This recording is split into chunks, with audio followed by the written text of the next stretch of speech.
Il est 19h50, le convoi quitte l'hôpital du Taoné sous la protection des policiers. 8 ambulances du SAMU, à l'intérieur 8 patients gravement touchés par la Covid. Ils seront évassanés à bord d'un Airbus A350 spécialement aménagé pour l'occasion, un véritable service de réanimation volant. Ils vont plutôt être sur les civières à l'arrière, où vous avez tout le matériel qui est prédisposé en malle, au niveau des caisses au-dessus. Tout est fait comme si vous étiez dans une chambre de réanimation. 20 heures passées, les 8 patients sont sur le tarmac. Ils doivent maintenant être transportés à l'intérieur de l'avion. Chaque patient est d'abord placé dans un élévateur pour être dirigé à l'intérieur de la cabine. Vient la partie la plus difficile, celle de l'embarquement.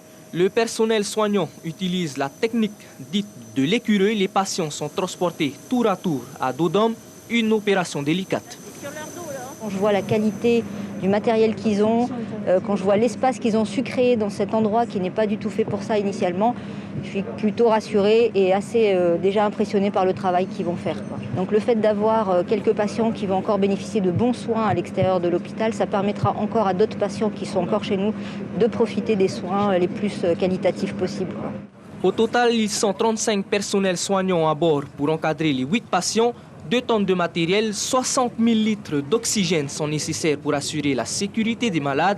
Jamais encore un avion civil n'avait transporté autant de patients de réanimation sur une si longue distance.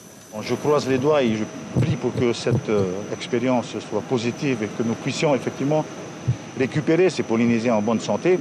Mais on est arrivé effectivement à un point qui est terrible pour l'histoire de ce pays. Aujourd'hui, ce n'est plus une question de coût. Aujourd'hui, c'est une question de sauver des vies. Cette mission est identique aux missions Hippocampe réalisées entre les Antilles et Paris. L'objectif étant de permettre de relâcher la pression sur l'hôpital du Taoné. Au total, les 8 patients voyageront plus de 20 heures pour atteindre l'Hexagone.